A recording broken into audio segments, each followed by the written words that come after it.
So over here, just my phone heating up.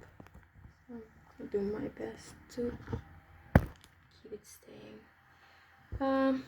Anyway, as I was saying, basically we got the first part of electrostatics, which was introduction to electric field, forces, a principal superposition that can be added out, and then Coulomb's law is basically this force is actually equal to 1 divided by 4 pi epsilon 0 QQ source charge test charge divided by the separation vector, with the vector separating these two charges, and the unit vector, because this is a vector to begin with. So what is the epsilon 0 going to the free space, and what is the separation vector? The electric field can be derived from the force, is basically a force equal test charge with an electric field. So electric field is basically 1 by 4 pi epsilon 0, the sum of all the charges and the separation vector, not included in the test charge. So that's why it's a function of technically of r. Basically it's the point B in which you want to calculate, as if you put the test charge there, what would be the force that charge would expect. That's why here is also formulated as electric field being a force per unit charge, because over here electric field is F divided by Q, thus the force per unit charge that charge would experience at this point P. And it changes at whatever point we pick. The closer it is, the higher the electric field, the bigger away from the charge, the farther away, with the smaller the electric field would be. And then how to calculate, technically we talked about it, but not really. Continuous charge distribution, so we talked about points, but if it was a line, basically we will deal with a line charge density. If it was a surface charge density. If it was a volume charge density, and all of those with the infinitesimal part of that line, surface, or volume. And this is how it would change. This is the integration form. Basically it's the same, but instead of the sum you have the integration, and it's not just Q but dq, taking into account the small charges, because it's the charges is changing and not the unitary vector. And how this changes, basically we came to this. So basically this is the formula we got lost. And now what we're going to go over, and over here of course he goes through some problems, as I said, and they get more complicated, from a line to a square to and we go to a surface, closed line, and over here surface, and over here area. As I said, in an area is really complicated, and I was looking at the formulas to explain it, but the simplest way to explain it was using Gauss law. So let's explain Gauss law, and this becomes really simplified. Okay, so a field line, it's basically, I usually go to different color. I usually like to take a blue pen and like separate the fact that now I'm talking about something else. And basically now I'm talking about 2.2.1, which is field lines. I hope you see it, I'm not so sure. Field line, flux, and Gauss law. Okay, field line, flux, and Gauss law. So what are field line, what is the flux, and what is Gauss law set? I really love this mention here when the author said that the principal superposition, this when we can calculate the forces separately of every single charge without it being affected by the other charges, and the Coulomb's law are the only physical inputs, and the rest are just mathematical mathematical elaborations, and we're going to see that here in Gauss law. So we said that if we have a charge, if we have a charge here, let's say it's a positive charge, doesn't really matter, it could be negative, but it's okay. And number one, positive charges, number thing that we have to know, sorry about this. In positive charges, the charge goes out. It's basically like a source. And in negative charges, it sinks. Basically the electric field has to go inside the charge, But in positive charges, it goes outside. So if we were to kind of try to visualize the electric field by writing some vectors of electric field at different points, for example, closer here would be a higher magnitude, right? And the further apart you go, it would be a slower magnitude. So like a smaller electric field, right? That's why this will go the same in all directions. So like in this direction it would be the same, because in this case we have just 1 point charge, and over here we're having the same thing. And the same with negatives, is just in different directions, right? Over here like a smaller electric field, and over closer by a bigger electric field. And this visualization like this kind of gives us some information, right? Number one, we see the direction of the electric field, and number two, we see the magnitude at different positions of the electric field. We see the magnitude over here is so much bigger, and further apart, further away it goes, it gets so much smaller. But what if instead of these vectors we would just write a line? Let's be like line question mark, and let's say with a positive charge we just write a line like that, and it's a source, so it goes outside, and it feels a tiny bit counterintuitive, like we cannot tell what the magnitude of this charge is. But actually we can. The magnitude depends on the density of the field lines. So to make it a tiny bit more obvious, I'm just gonna make a bit more. I'm gonna make them bigger, a bit more field lines. Okay, so over here let's make it square.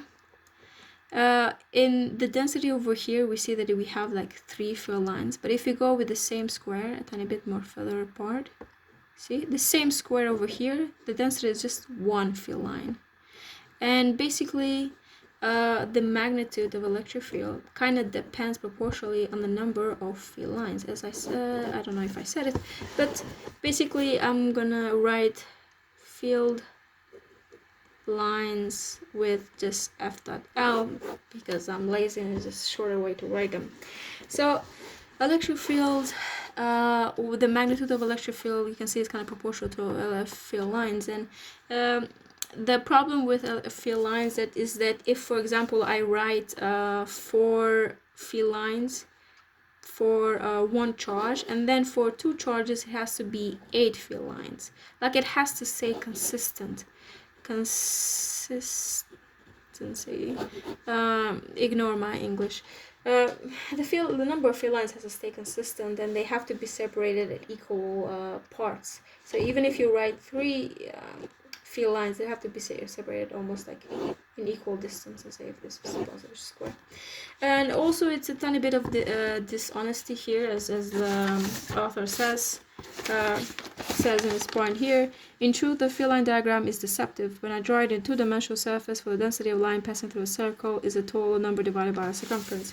So the number of these field lines passing through a surface in 2-dimensional becomes n divided by for example 2 pi r, but in 3 dimensions it becomes n, and the surface is I don't know if you see it, and the surface becomes 4 pi r squared. So basically this is 1 divided by r squared. This is proportional to 1 divided by r squared. And this is going to become important because this is the reality of the situation, right? Like electric field lines are 3-dimensional, they're not 2-dimensional. And the flux, basically, flux is the number of field lines passing through the surface, through a given surface, and it's written with this letter. Basically, this is flux. Again, I'm gonna just try to use a different color just to make it seem that this is flux. Okay. So mathematically in this model, let's say if you have a plus charge and a negative charge, it would be lines like this, right? And I feel like all of us are familiar with it already. And basically it goes outside. This is the source, it goes outside, and this is the sink, it goes inside. So this all go inside. And there are some rules. The number of electric field lines cannot just disappear mid-air. They cannot be a field line crossing each other. Like the field lines have to be the same. Anyway, the flux mathematically can be written as the flux of electric field line can be written as the surface integral of electric field and dA, the dot product of dA of infinitesimal path of area for this surface. And this, if we continue, make some mathematical elaborations. Let's say that if you try to find the electric field of a closed surface, one thing that's mentioned is that if you have an electric field, for example, in this direction, right? And it's also in the book here. It's okay. Electric field goes in this direction, and this is a path of area, this is the surface, and the path of area is in this direction. We have to find the component in the same direction as the electric field, because this is the dot product of the electric field. So this is the component that's actually going to be taken into account. And if it's yeah, and not the other one. The other one is kind of like be negligent, if you can say that. But yeah, then we have the one we say density line. Yeah. So if we take a closed surface, sorry for my pens. Oopsie daisy. Okay. If we take a closed surface, surface integral of a closed surface integral of a closed surface is written like that, of an electric field line with a dot product of the area for a sphere. Okay. In sphere, we're going to continue with spherical coordinates. So of course, as I said, the Q is going to be, because it's a sphere, is a volume, we're going to have a volume element. The volume element with well, over here it used to be the volume element, and then the this is the volume element, and this is the density, the volume density, but they went with Q, and then the volume element in surface and spherical coordinates to be as r squared sine of theta d theta d phi. So this becomes basically the integral 1 divided by 4 pi epsilon 0 of Q divided by r squared in the r direction of the separation vector, right? And then over here, because of the unitary path of area in the surface of a sphere, is going to be r squared sine of theta d theta d phi. So basically what's going to happen is that this is a constant. This is also a constant that can be taken outside of the integral. So basically what we left is the closed integral, surface integral of ADA is equal to 1 by 4 pi epsilon 0 Q, and then over here we have 1 by r squared in r direction, r squared sine of theta d theta d phi. These two r's cancel out, and this is perfect because it's simplified. Basically we have two integrals. One of them is the integration from 0 to 2 pi of d phi, which is just 2 pi, right? And then the other integral is basically integration from 0 to pi of sine of theta d theta, and sine of theta is basically cosine plus, and basically we have cosine, and we know that the cosine of 0 is 1, and the cosine of pi is minus 1. So basically a cosine from 0 to pi, and this would be 1 minus minus 1, which is just 2. So technically this 2 will be 2 pi multiplied by 2, which is just 4 pi, the part of the integration. So what do we have here? We have the closed integral of E dA is equal to 1 by 4 pi epsilon 0 Q. These r's cancel out. We solve the integral, which is just 4 pi. 4 pi cancel out. This is all equal Q epsilon 0. So this is real neat because it just tells us that for any closed surface, the flux of that closed surface, so basically the number of field lines, which is what the flux is equal to the charge enclosed, and then divided by permittivity of free space, but this is a constant. So basically if we have a charge here, and then we imagine using field lines like this, right? Let's say it's plus, so it goes outside. Whether we take a surface like this or further away, the number of field lines is the same. It's 4 over here and 4 over here, right? And even if we choose a different form, like for example, we choose a shape like this, as long as it closed still, like 1, 2, 3, 4, it's 4 field lines. Either way, it's the same. It doesn't matter on the shape of the surface, which we had to take into account before, but now we don't have to take into account because the shape doesn't matter. All it matters is this surface is closed, and then the number of field lines in the surface are equal only to the charge inside and nothing else. And because of a principle of superposition, again, we know that the total electric field is basically the sum of electric fields, right, from 1 to n of EI, and the closed surface integral of electric field in total dA is equal to the sum of all of them, I from 1 to n of the integrals of ei dA of the sum from 1 to n, I from 1 to n, 1 by epsilon 0 qi. And again, because of productivity of principal of superposition, I'm sorry, just a second. And because of principal of superposition, we conclude that the total flux, or like in a on a closed surface electric field, the integration over a closed surface of electric field is only given to 1 divided by epsilon 0, and the charge enclosed, when the charge enclosed is just the sum of all the charges, from 1 to n of all charges. So this is basically, over here is Gauss law in integration form. And this is what I was talking about, this is what it says here. This is what I was talking about here earlier in this example. When you had to solve this problem, it was really complicated. But with Gauss law, like the question here, find the field inside and outside a solid sphere radius r that carries uniform volume charge density on the total charge of the sphere. Find the electric field outside and inside. Oops, daisy. Sorry about that. The electric field outside and inside basically just becomes a Gauss problem. Problem that we solve using the Gauss law, because as the Gauss law states, on a closed surface, dA is just nothing more but the charge enclosed with epsilon 0. So you can ignore the fact that this is a sphere and take all these coordinates into account. All you have to conclude is that the electricity inside the sphere. So let's go. 1 is going to be inside, and number 2, we're going to find the electric field outside. So electric field out, electric field in the sphere. And basically this says the same thing.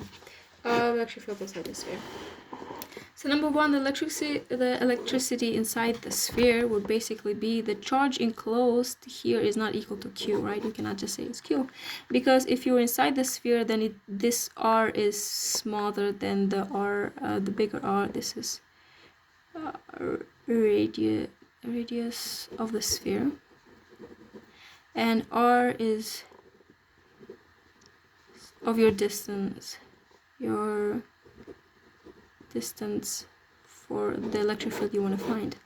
So basically, since charge enclosed is not equal to the total charge, the charge enclosed basically takes into account the volume of 4 divided by 3 p r to the power of 3.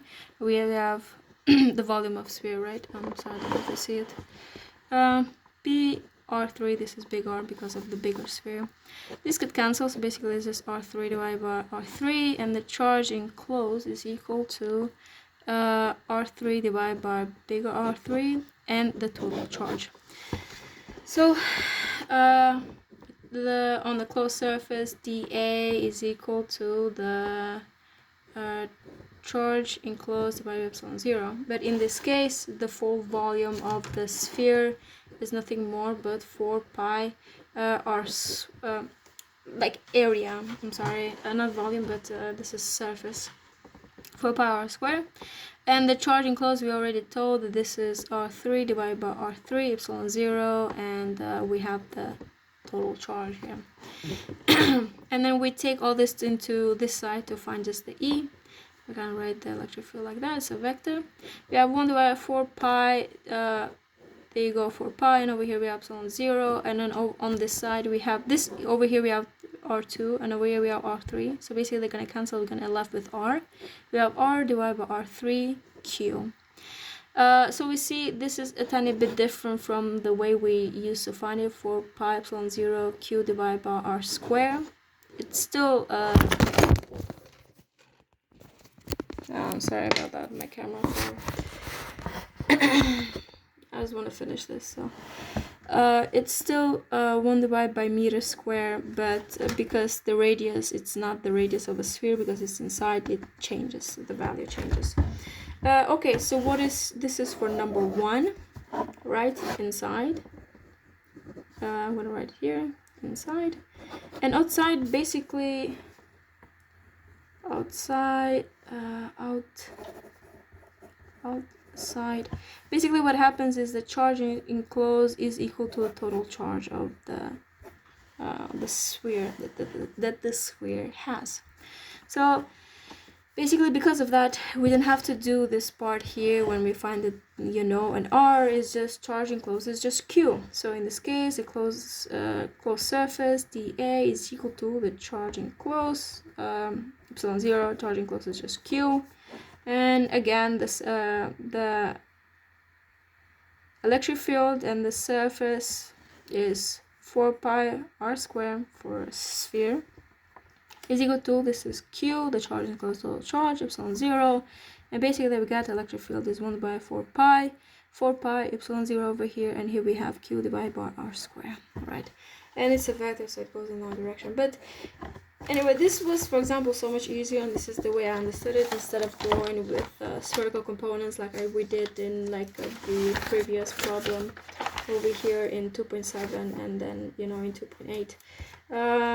This was so much simpler, it made more sense, and this is like a one way to use Gauss law to simplify a problem, even though, as the author already said, the rest are nothing more just mathematical elaborations, but not really anymore like okay, through experiments we found out that the force is equal to this. All we use basically in Gauss law is just the principles of opposition and Coulomb's law. We just used those two, and then we just made more mathematical elaborations on those two. And I'm gonna end it with the derivative form of Gauss law. So basically, we know the integration form of Gauss law. The integration form of Gauss law is the closed surface integral of a Gauss law. So the closed surface integral of the electric field over dA is equal to, using the divergence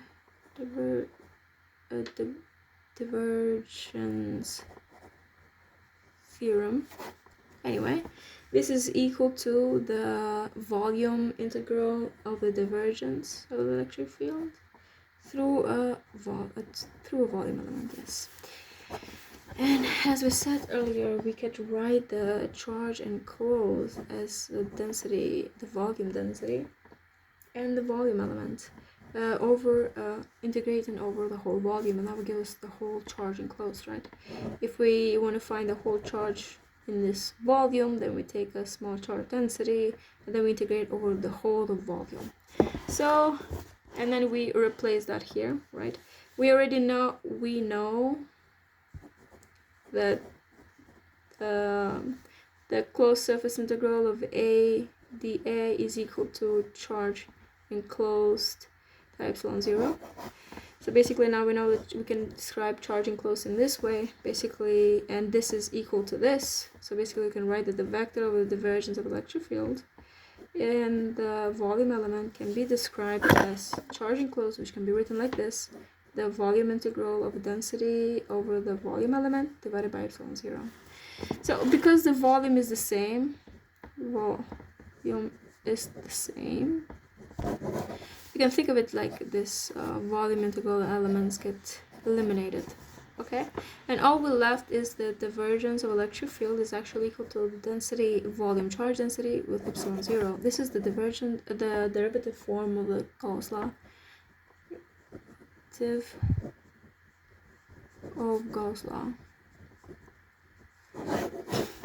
So the derivative form of Gauss law doesn't much tell us any new information in comparison to the integration form of Gauss law, but it's more neat. But this one is better it can be used for lines, surfaces, or volumes, like three-dimensional volumes.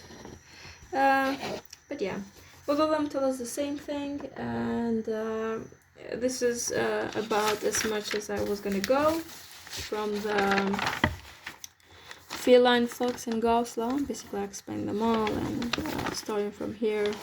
And now, basically, we're in the second part of this chapter, and after that, I have the divergence, and after divergence, application of Gauss law.